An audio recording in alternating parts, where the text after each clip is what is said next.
Morning everyone, so I am Kayla Biligorio. So we have the first reporter of Group 4. So we will tackle about the global issues that concern schools and society. Intended learning outcomes. At the end of this chapter, you should be able to discuss at least two global issues in society and explain proposed solutions to the social problems. Here are the top 10 current global issues according to Chloe.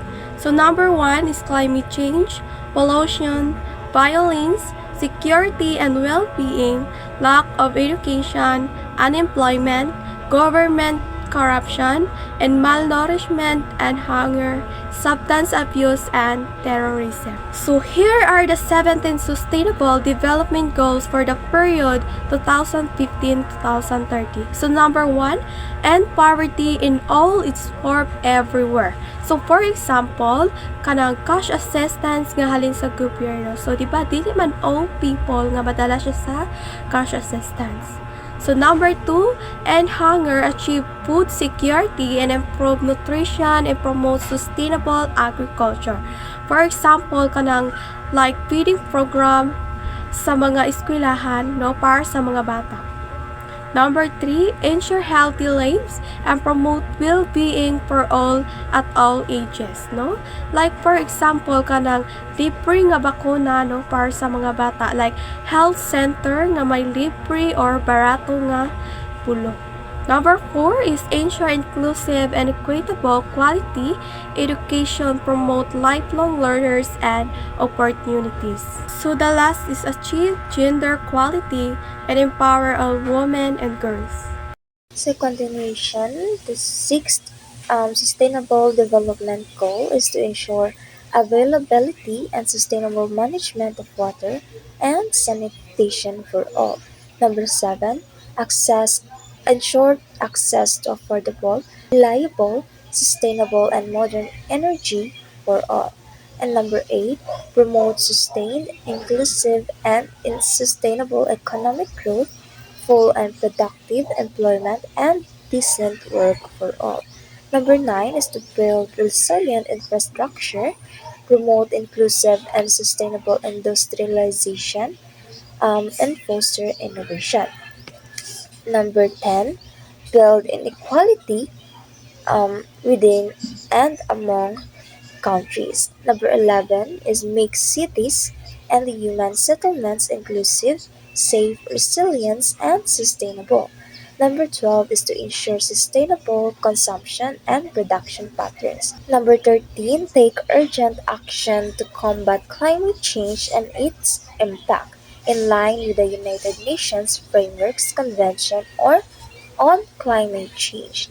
Number 14, conserve and sustainably use the oceans, seas, and marine resources for sustainable development. 15, protect, restore, and promote sustainable use of terrestrial ecosystem. 16, promote peaceful and inclusive societies for sustainable development. And lastly, strengthen the means of implementation and revitalize the global partnership for sustainable development. So hi everybody, it's me Major Batado. So now I will be discussing about the top 10 global issues and how they can be addressed. But the first one is the climate change. What do you think is the climate change? So now, climate change, it is increase may lead to severe weather events, resource of crisis, and increased spread of disease. And also, it are reducing greenhouse gas emissions and promoting environmental education. So number 2 is pollution. So we all already know what is pollution. Bad pollution, it includes ocean litter, pesticides and fertilizers, air light. Number 3 is violations. It can be found in social, cultural, and economic aspects of the world. It also whether it is conflict that is broken out of the city, hatred targeted, and it's certain group of people or sexual harassment occurring in the society. So now let's discuss about the 6 parts of violation. The first one is physical violence. So physical violence occurs when someone uses a part of their body or an object to the control or person's actions. Then number 2 is a sexual violence. So sexual violence occurs when a person is forced to unwillingly take a part in sexual activity. So number 3 is all about emotional violence. So what do you think is emotional violence? It occurs when someone says or do something make person feel stupid or worthless. And number 4 is all about a psychological violence. Occurs when someone uses threats and causes fear in an individual to gain control. Like for example, stalking. It is example of psychological violence. Then number 5, it talks about spiritual violence. So spiritual violence, it occurs when someone uses an individual's spiritually beliefs to manipulate, dominate, or control that person. So the lastly is the cultural violence. So cultural violence occurs when individuals is harmed as a result of practices that are part of his culture's religion or tradition. So those are 6 types of violations. So that's all, and thank you. Hello everyone, this is Ariane. I am the next reporter. This is the continuation of the global issues. The fourth global issue is the security and well-being. Security is about feeling safe and protected from harm, and well-being is about your health. You are feeling good and being healthy both in your body and your mind, your physical health and mental health.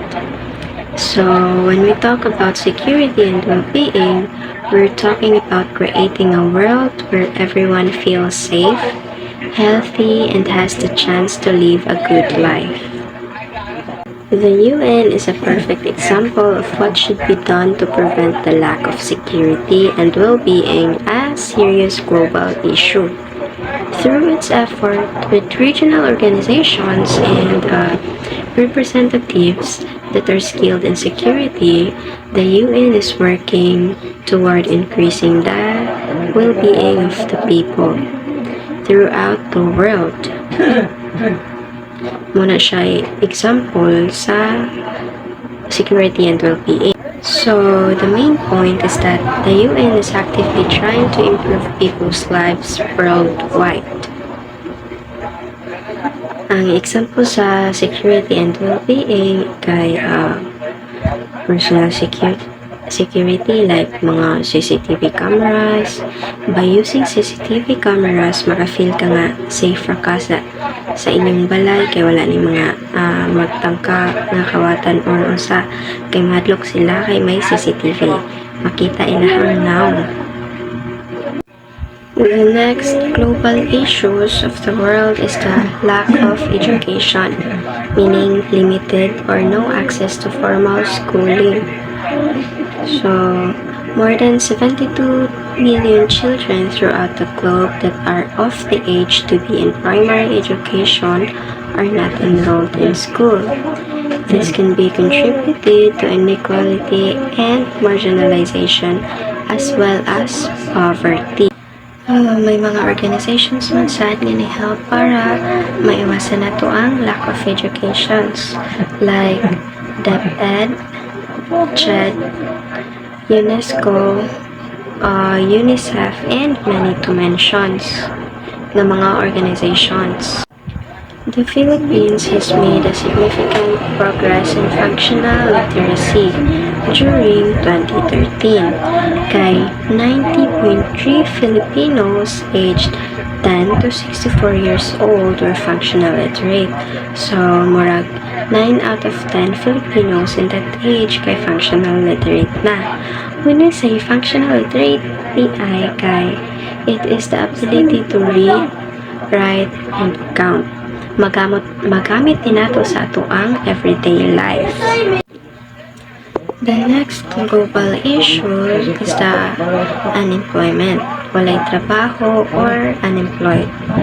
Without the necessary education and skills for employment, many people, particularly 15 to 24 years old, struggle to find jobs and create a proper living for themselves and their families. This leads to a lack of necessary resources such as food, clothing, transportation, and proper living conditions. Some reason nga nang unemployed ang isa ka tao kay naglisod sila pangita or makasulod sa trabaho is because undergraduate siya, lack of education, lack of experience, ana nga trabaho. The unemployment could cause kulang-kulang sa imong pagkaon or wala na kay makaon. You can't afford to buy your daily needs and your wants. I think TESTA is one of the solutions in the Philippines kay it offers various vocational training programs designed to equip individuals with skills for in-demand industries. Makagain man sila diri o experience through TESTA kung mag-schooling sila sa TESTA. Muna siya one of the example or solution para sa unemployment. Next issue is the government corruption. Pagpangurap sa gobyerno. Backdoor deals, meaning secret deals or transactions para mangurakot. Nepotism, may favoritism ka. You're favoring your family, like giving jobs or advantages to a family, friends, regardless of qualifications. Maski dili siya qualified, anak ka ubra, and patronage is like using government jobs and favors para hatagag reward yung mga political supporters, even though dili sila fit anak nga job. Corruption is a major means of corruption, including graft, bribery, embezzlement, cause of poverty, considering how it affects the poor, the most eroding political and economic development, democracy, and more. Corruption endangers citizens, increases violence like physical threats, and weakens government protection. The Philippines ranked 94th out of 177 countries in Transparency International's 2013 Corruption Index. I think ang solusyon sa corruption, government corruption, is during bitaw sa election, vote wisely. I-choose niyo ang karapat-dapat dyan sa pwesto, ang karapat-dapat ng pungkudera, di nang makadawat raga ng kwarta pag-eleksyon, katunay ng botohon. Na may ubang mga politicians or kalapanan man siguro nga maayra sila sa election, maayra sila magtagad-tagad, mga tagkukwarta, mag-isi-isi sila niya after election, di naman agad. Wala na, vote wisely lang yun para iwas government corruption. Next issues is the malnourishment and hunger. Means not getting the right amount of nutrients or kulang-kulang sa kaon, yun, malnourished. Currently, there are 795 million people who do not have enough to eat. Long-term success to ending world hunger starts with ending poverty by fighting poverty through proper training for employment, education in the teaching of cooking and gardening skills, People who are suffering will be more likely to get jobs, earn enough money to buy food, and even learn how to make their own food to save money. Malnutrition in all its forms